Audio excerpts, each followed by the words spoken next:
All right, so we just got done with our Perc test. We passed with flying colors, which is awesome. Definitely excited about that. We did a deep hole test here, and we did two smaller Perc test holes here. They both drained equally as well. When we first got here, the surveyor was definitely concerned about this area. I kind of had it in my head that this is really where I wanted the system. You know, there's the big drainage ditch up there. He was kind of recommending let's go that way because the water naturally is running into that ditch, and all the area up here is really dry. I mean, it's just visibly, you could tell. And you know, he really wasn't feeling too good about this, and I kind of insisted, you know what, let's try it. It can't hurt. So we started with the deep hole, and he dug a 6-foot hole. He was expecting to see water at 2 feet. We just kept digging. No water was trickling at all, which is great. The soil was really good condition.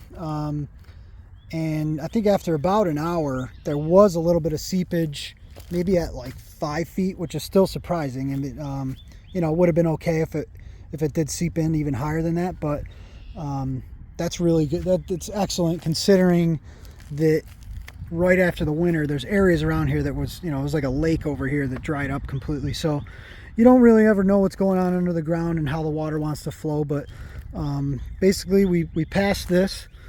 So they're gonna end up starting to draw up site plan and septic design.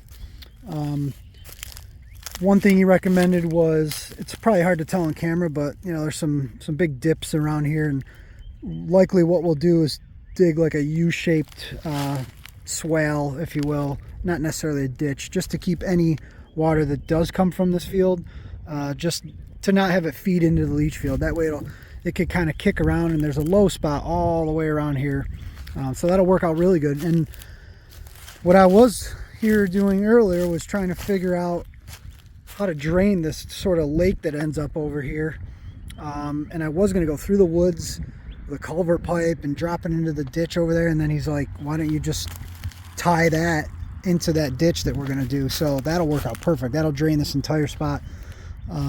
So yeah, that should work out great. I'm definitely happy with the results. Like I said, when he first arrived, he was a little skeptical about where I wanted it, and it kind of threw a wrench into my plans, if you will. You know, once you have something in your head, you kind of, you know, take it and run with it, and I kind of know better than that. But I'm really glad this worked out. So stay tuned. We're gonna have plenty of videos here. I'll update you guys on the site plans as those make progress, and I'm also going to be showing sort of my rough layout of the house plans.